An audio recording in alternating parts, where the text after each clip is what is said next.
Good day and welcome to tonight's edition of the Evening Review. My name is Toiwan Jabela and let's look at today's front page of Namibian Sun.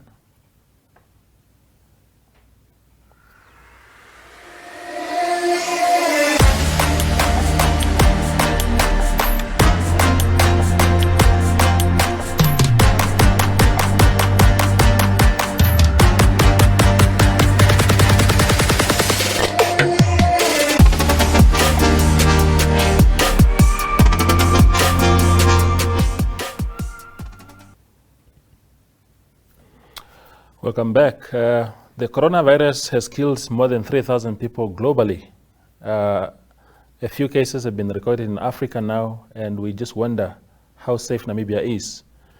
Our reporter Elani Smith spoke to Ben Nangombe, the Executive Director and the Minister of Health and Social Services, to give us an update on Namibia's preparedness against the virus.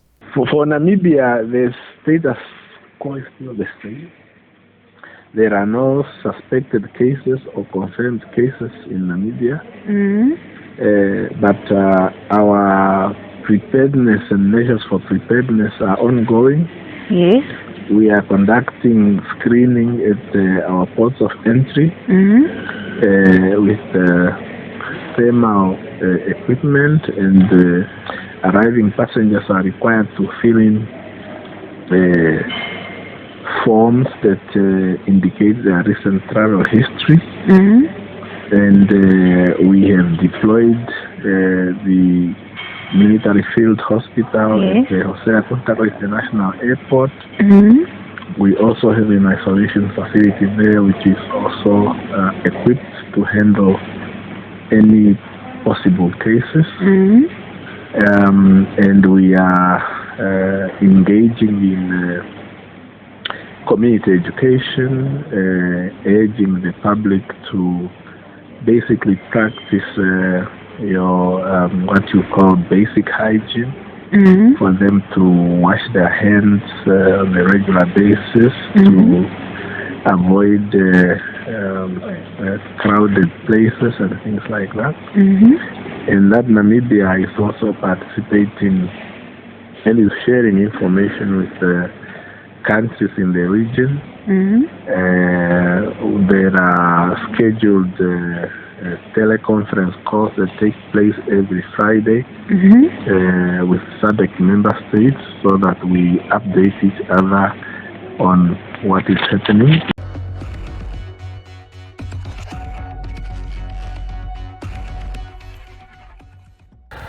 Welcome to this segment today, where we are talking to former Youth Minister Kazenambo Kazenambo. He held different portfolios in the ruling party also, as well as in government. Welcome to the show, sir. Thank you for having me here, sir. Yes. Let's jump into it. You left cabinet in 2012, if I'm not mistaken, and the circumstances around you leaving, there were different versions of what led to you leaving. Some were saying you were recalled, some were saying you were dismissed, some are saying you voluntarily asked to be relieved of your duties.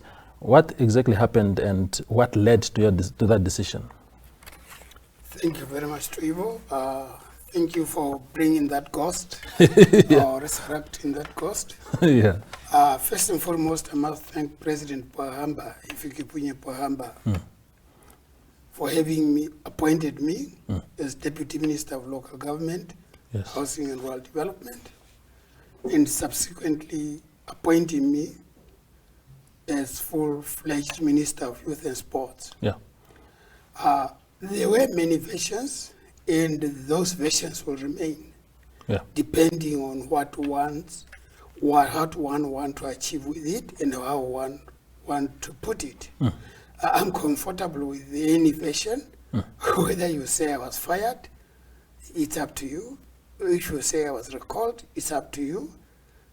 But the truth that I know is that I have deeply and widely consulted with President Pohamba on my fate in government, because there was a mounting pressure on him to dismiss me because of my views, because of my stand, there was a lot of lobby. Yes. And I don't think that it will help anything for me to say who lobbied for my either dismissal or my recall or what. Yeah. It is really, to me, it's a non-issue. But like I say, we have consulted deeply with President Pohamba on a number of occasions when things are carried in the media or things are said about me. He will just call me not only as a leader but as a father. And he will ask me, Keke, what is this? And I'll put my version. And I, on a number of occasions, more than 3 times, I asked President Pohamba to relieve me of my duty. I asked him, one at his farm, and more than 2 times at State House. I asked him to relieve me of my duty for me because I wanted to go. I was really tired. We were working at cross purposes with many colleagues. We were not understanding one another. Either they were not understanding me or I was not understanding them. Therefore, I thought that I must just go. And even up to today, if I can show you the letter of whether you call it dismissal, whether you call it recall, there is no way it mentions that I was fired. It's a 2-paragraph letter that tells me that there were developments of reshuffle or change in government, it says so. And then the second paragraph, it says that I wish you all success in your endeavor. It was up to me to understand that I'm not in the list of the new reshuffle. Therefore, the president and me, we shall, on the background of our engagement and consultation, I'm the one who used to ask for it.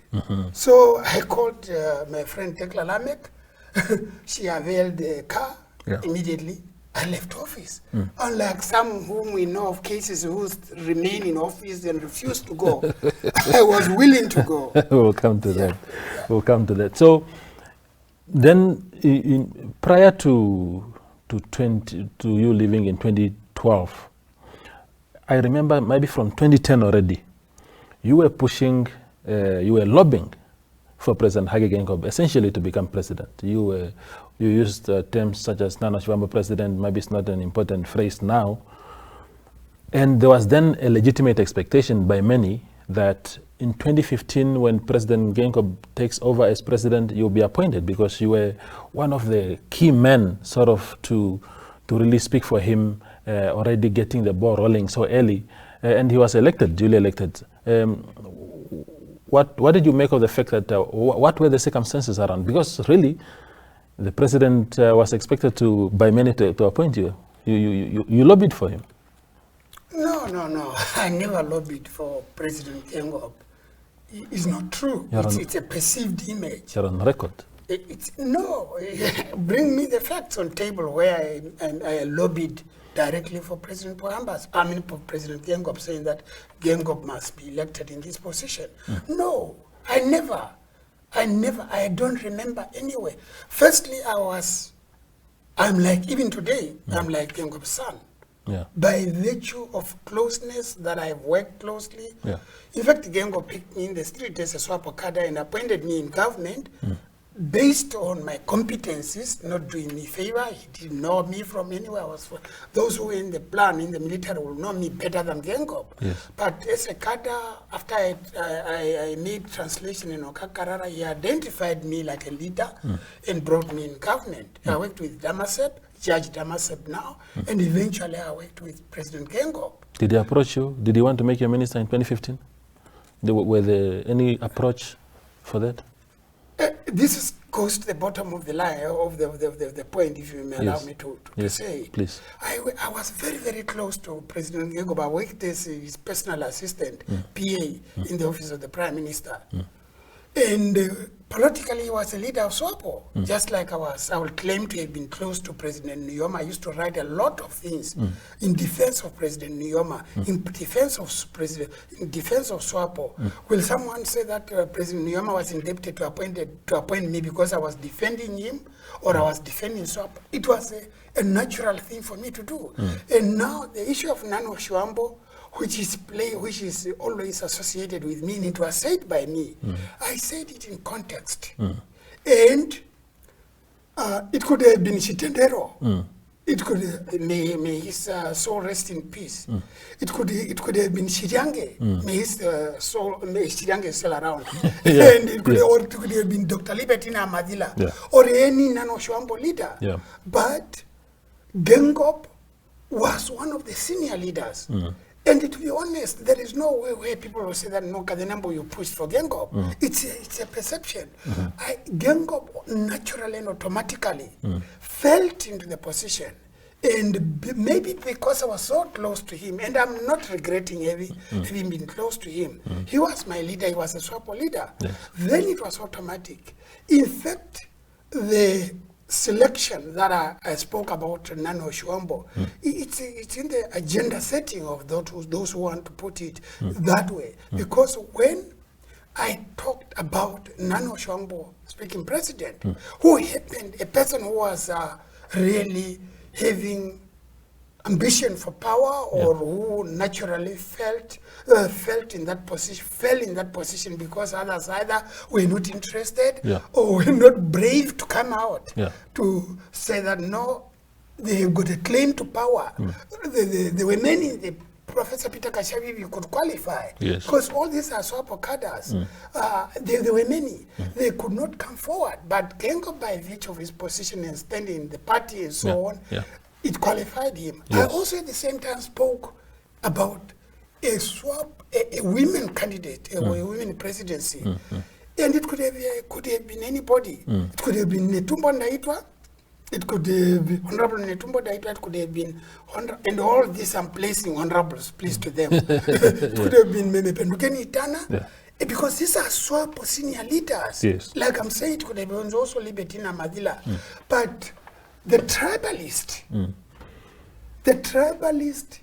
and those who have a hegemonic agenda, they conveniently pick up on the issue of Nano Shuambo and left the women president. And then they automatically, by association, they placed Gengop in the picture. And there is nothing, no problem of me lobbying for President Gengop. Nothing. Because he was a leader of Swapo. Just I could have campaigned for any Swapo leader, could have been Pendukeni. If it was a question of women, it could have been Ndaitwa. Because for me, and I'm keeping mentioning Pendukeni and Ndaitwa, because for me, these are the most senior Swapo leaders. Whether you like it or not, they've been there. They've been there and they qualify.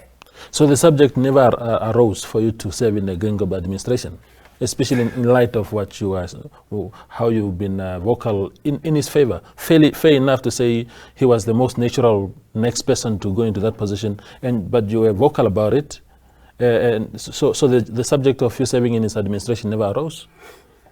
The question of Kazenambo serving in any administration, be it President Nyoma's administration, was so vocal, during Comrade President Nyoma's Sahara was so vocal. In President Puhamba's Sahara, I was so vocal. Even now I'm still vocal. In Swapo, although I'm out. Politics that does not that way. To start with, throughout my life, I've been a volunteer. And I look at myself as a volunteer. I'm just a volunteer. I am not doing this for reward, to be rewarded with job. I have never been a job seeker. No, I not doing these things for job. Therefore, I was not expecting any, and I'm still not expecting for me to be rewarded with a job because I'm supporting Swapo or I'm vocal supporting a leader. I pursue politics of conviction based on ideology. I pursue politics of causes. Causes are more important for me than what I will get out personally. There are people who were so vocal and radical and what than me during the struggle. They never occupied any position.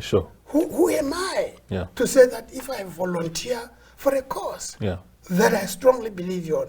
And believe me not, to even if I don't believe in a cause, it's the end of the story. You won't buy me, you won't coerce me, it's a battle of titans. Yeah. Because I will not. So really, I never expected any reward from President Gengop. He was not indebted to me. Yes. And there is no way. And this is a person, I was very, very close to him. He will ask me, and me and him will like to use the word hypocrisy. He will say, KK, you are Hippocratic. Which day have you and where have you pushed for me as Gengop as a person? Rather than talking about, and many of this group, it was a group of, imagine also, people associate this thing to Kazenambo. If there were people who were really pushing Gengop's agenda, it is Pahamba Shifeta. It is John Walenga. It is Pendukeni. Yes, I'll repeat it. It is Pendukeni, Itana. These were on the ground. Pendukeni used to be called names. I was at the Congress there, at the showground, where she was being insulted personally. So these were the people who were pushing it, whether we like it or not. We, the group of Walenga, the group of George Simata, the group of Chifeta, we were called the kindergarten of Hagi Gengo because of our age. So, and it was a group of people there. So where is it by association? And we all associated, or is it because myself, I'm an Ano Chuambo? And therefore those who are trying to pick me out, they are the ones who are tribalist than myself. Because I was there with Chifeta Chipamba, I was there with John Olenga. These are pure Vambos. So why not them? If it was something that was meant to exclude Ovambos, then Pendukeni was guilty of it, Walenga was guilty of it, Shifeta was guilty of it. I'm mentioning people who were there and who were really there by deeds. Ntina could have been a tribalist. How would they be anti-Ovambos if it was meant, designed to be an agenda against Ovambos? It was never. It was only cooked and manipulated by diehard tribalists. And tribalism has got nothing to do with me. Just like I'm not a woman, and I'm not a mafia, I'm not a gay, I don't pretend in between, but I pushed for a women president and still is my conviction. I don't pretend. So then your status in Swapo also then started sliding away. Maybe because of your vocalness, being vocal, being outspoken, calling the spade a spade. Do you associate that with the way things have turned out since then? Because you're no longer in the Swapo Central Committee or any senior structure of the party. What happened? How did that decline come about? It's politics. It's the up and downs of politics. If you are in politics, you should know that one day it will be rainy for you, and the other day it will be drought. So what I'm going through, it's a natural process, it's a natural course. It's nothing new here. I'm a politician by excellence, and I understand the consequences of taking position. What happened for me to get out? I associated myself with Team Swapo at the last end of the tail of the campaign, because I distanced myself. Firstly, I differed with President Gengop on the issues of genocide. And that is President Gengop and his administration and the Swapo Politburo. You see, there was this Swapo playing with words, like genocide, political expediency, that genocide covers everybody. For me, it was nonsense. Genocide doesn't cover everybody in this country. It targeted particular tribes. And Gengop was playing a dally-dallying about it. I could not play a dally-dally about it. It's an issue that is close to his heart, I know, just like it's close to my heart. But for his political reasons known to him, he was playing to the gallery. I could not stand that. I got no luxury of playing to the gallery. Whether it's Gengop or God or Satan playing to the gallery, it has got nothing to do with me. So I differed with him on that. And I differed with him on the approach of the ancestral land. I differed with him on the issue of Botswana refugees, who, even up to now, we are treated as second class citizen in this country. I could not fathom that. I differed with him on that. And apparently differing in politics, also you become enemies. So Gengob was head of the administration. So was head of Swapo, and there was an issue also of the constitutionality, whether President Gengob was acting or was not acting. For me, I strongly believe in that Swapo president are elected at congresses. Swapo leadership is not handed over. It's an elective position. Therefore, that President Pohamba has handed over presidency to President Hage Gengob, I could not understand it. I differed with others. So those were the things that this boy talks too much. This boy is full-headed. He is full of himself. Therefore, he must go. And happily, when we arrived at the Congress of 2017, I was outvoted in all structures of the party. I was outvoted as a member of the Politburo. I was voted as members of the Central Committee. And I'm happy because, why am I happy? I'm happy because I have not sacrificed my principles. I have not sacrificed my conviction. I have not allowed myself to be coerced to not believe in what I believe in for exchange for positions. No, I stood my principles, and after we have been defeated, I considered defeat with those who were defeated democratically, and I said those who have won, they must now lead us. I'm happy with that situation. I'm a Democrat, and I was defeated because I was not speaking the same language with and viewing the same in the same way like the majority of those who carried the day.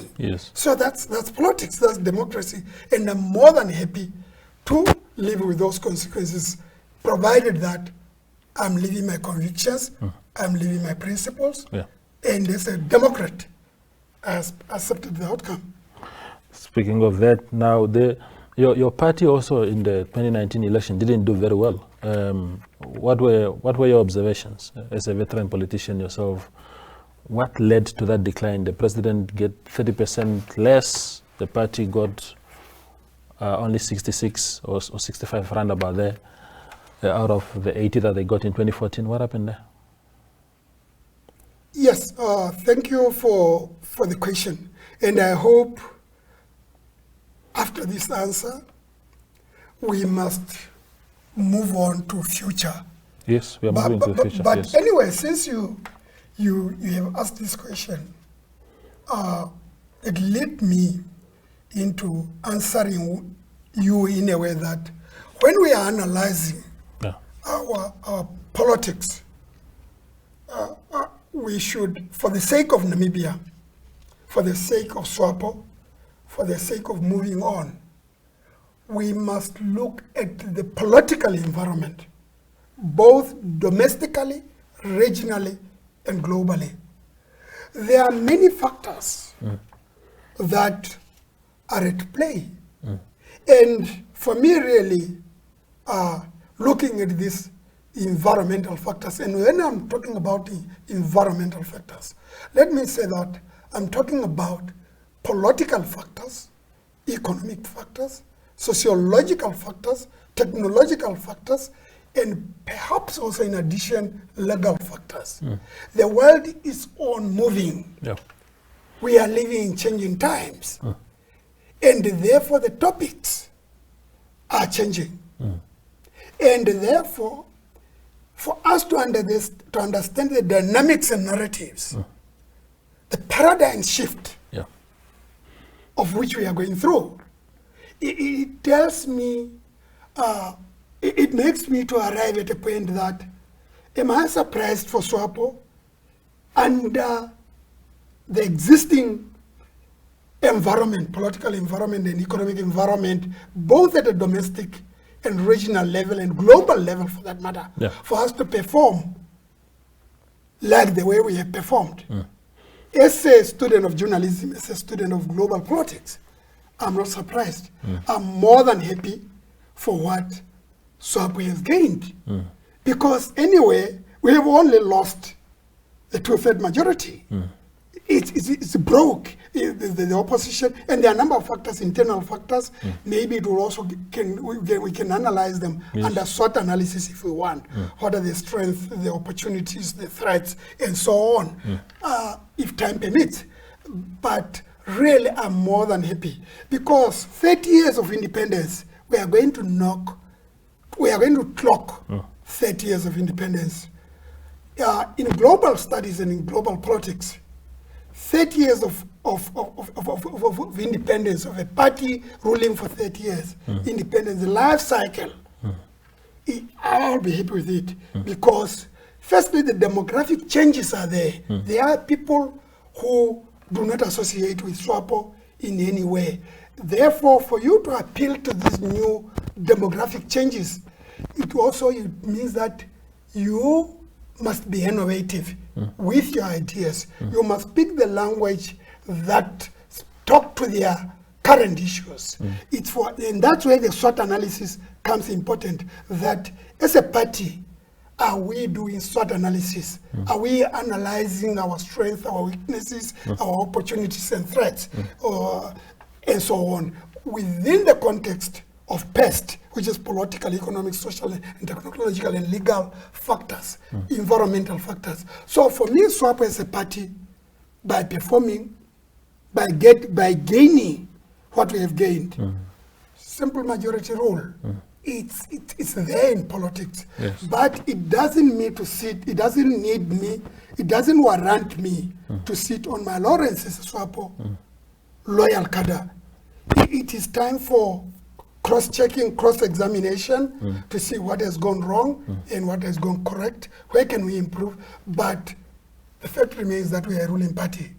We are still going to rule. We are still going to rule. But part of what is seen to have weakened the party's performance is intra-party divisions that also birthed the independent candidate phenomenon. What is your take on this new phenomenon called independent candidacy? And where is it coming from? I will not dwell much on it too much, because there is no independent candidate. There is disruptive candidate. There is independent candidate. It's a norm. It's well defined in global politics. Take the dictionary. Take everything. There was no independent candidate here. There was a disruptive candidate, there was disruptive politics, there was politics based on alliance of forces that were informed by a number of factors. And what are those factors? Some were tribal, some were opportunistic, some were collusion, and so on, collusion between Swapo members or with opposition parties working together. And these were factors. And by and large, they were all short-lived because they are not sustainable. And independent candidate, if we define independent candidate and the way it is done, you don't become independent while you are clinging to a party membership or to something. I cannot be independent from Namibia Sun if I'm claiming to be a member of Namibia Sun working for them. It is not. So please, let's forget about the notion that is here. It was allowed. It's something that played itself based on loopholes, either loopholes that are in the Swapo constitution or loopholes that are in the Namibian constitution. And these ideas of independent candidate, if we can entertain them in the manner it manifested itself, firstly, we have set for ourselves as a country and as parties a very, very dangerous precedence, because we have allowed a situation where institutional norms and institutional principles and institutional codes were violated, totally violated, because we allowed, because of the loophole in the electoral laws of Namibia, which says that no, someone can go and collate numbers of supporters and present and stand as an independent candidate without linking this to a number of factors of the party constitutions, of the country's constitution. We are trying to say that the democracy allows for that, everything allows for that. Yes, democracy allows for that, but look how hypocritical was this so-called disruptive, so-called independent candidate. Today, the very people who set the motion of independent candidate, they are not associating themselves with independent candidates who are taking place, mushrooming everywhere. So therefore, this was not independent candidate. It was a targeted, selective measure of other people who were not accepting defeat and democratic processes, but who are claiming to be Democrats. Because I'm a Democrat because I accepted defeat. Yes. And this is not the end of the world. Even President Gengob himself, who is president today, there was a time when he was pushed out of the Central Committee of Swapo, Politburo of Swapo, or Politburo of Swapo, defeated in the Politburo of Swapo, either through manipulation or whatever. That's politics. But he remained today's president because there was no intention to disrupt the system. But the factors at play at the moment, they either tell you that it's a trend of disruption, and this disruption is not only confined to Swapo. Yeah. It is like the situation, this is situation in comparative analysis. It is like the situation that happened in South Africa. Yes. When ANC members and leadership, some of them under shenanigans, removed President Thabo Mbeki 7 months to the completion of his term. They were celebrating. The very people who were very celebrating, yes. the President Zumas and others were celebrating. This trend became a curse that is still haunting the ANC up to today. I understand. President Thabo was moved in the same fashion by the very same people who removed President Thabo. They used the tools which they have used to remove Thabo to move Zuma. Notwithstanding his whatever you say crimes he committed, but the pattern and the trend remain the same. Yes. And it's repeating itself now, playing itself with Cyril. Yes. And it will continue. So the very tools that we are applying, or those that are applying to President Gengob, that's why I condemned and I condemn. I still condemn independent candidate clings to a party. Is going to haunt this party in the future. Because any president who is going to come, a Swapo president, we will use the tool, if it is not kept, yes. and if these loopholes are not closed, any future president of Swapo is going to be subjected to this trend. And it may go to all other political parties. Therefore, by allowing that, some people are, maybe for those who are short-sighted and naive, they think that they are using it for Gengob. No. We are setting a trend in the political system. And we are weakening institutions, and which is a dangerous trend. So this really, for me, is not something that is, I would have supported independent candidate.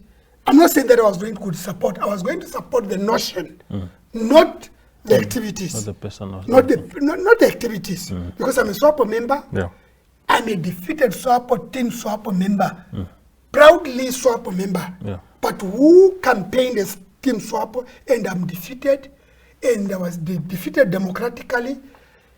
I'm not going to those who are saying that the election was stolen, blah, blah, blah, blah. It may have been stolen. Those who stole it, for them to live with their consciousness.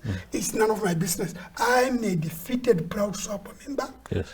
who will remain a Swapo member, but I condemn the notion of independent candidate because it creates a precedence in the governance system, in the political system of Namibia, which is out of place, out of norm. Anyway, we are running out of time. You are running out of time, yes. Let me conclude by this. If time was allowing, I was going to talk about the future. Yes. Because we keep blaming, because I talk about past, yes, political, economic.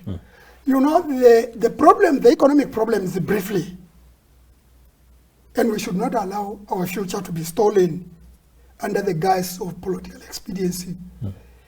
The way our economy is managed, there is a leg which is not addressed, which is the microeconomic leg or aspects of the economy. And this is the role of the firms and behavior of individuals in our economy. Because that's why I'm using the word our future being stolen. Because some are saying that our country is being sold. The economy must be blamed on certain individuals and so on. If time was permitting, I was saying that let's go and look at the role of our economy, how our economy is managed. Because if we continue with the way we are managing our economy, irrespective of who you bring there, we are going to be set with these problems because our microeconomic management does not reconcile with our macroeconomic management. What do I mean to illustrate briefly? Our economy is a laissez-faire sphere. It's for everybody. And people are talking about fish rot. It's a music everywhere. Fish rot is a tip of the iceberg because our focus is on the public. Fish rot was between a public institution and the private firms. My friend, I said it when I was still a member of parliament, that the fishing sector is one of the mafia sector, is dog eat dog. It's one of the corrupt. And even the tip of the iceberg, the corrupt one, the one that transpired in the public sector. If you go into the private sector, because we are not managing our macroeconomic environment here effectively, the private sector is one of the many private firms. I'm not saying that all of them. The private sector is a it's a heaven for corruption. And even if you can see these companies that we're bribing, it is because we don't have monitoring and evaluation tools for our private sector. We don't. People are setting their prices there. There is no price control. There is no monitoring of projects. There is no what. People are complaining of unemployment, of employment and unemployment, which is my employment. It's a macro factor, but it also linked to the role of the firm in this economy.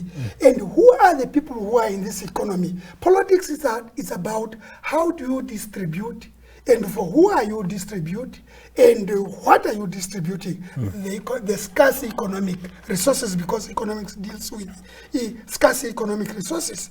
Our economy is so integrated with many economies. If you can go there and find, and it's for us also journalists to start investigating our microeconomic environment. Who are the people employed by this firm? How is the private sector behaving? How is the private sector? I'm telling you, even when you investigate deep, when I was saying that fish industry it's a corrupt industry, because, and it is not only fisheries alone.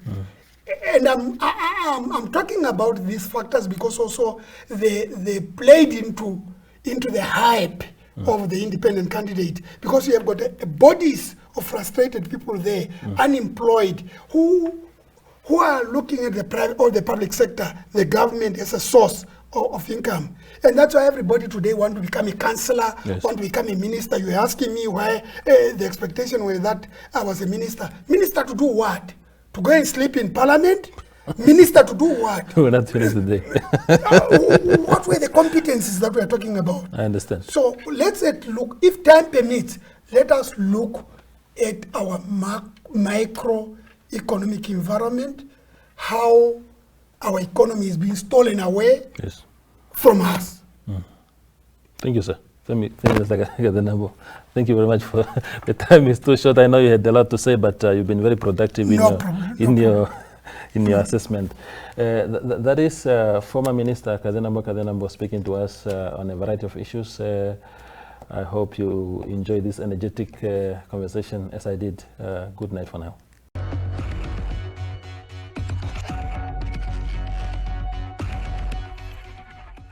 And this was tonight's show. We'll see you tomorrow, same time. Good night.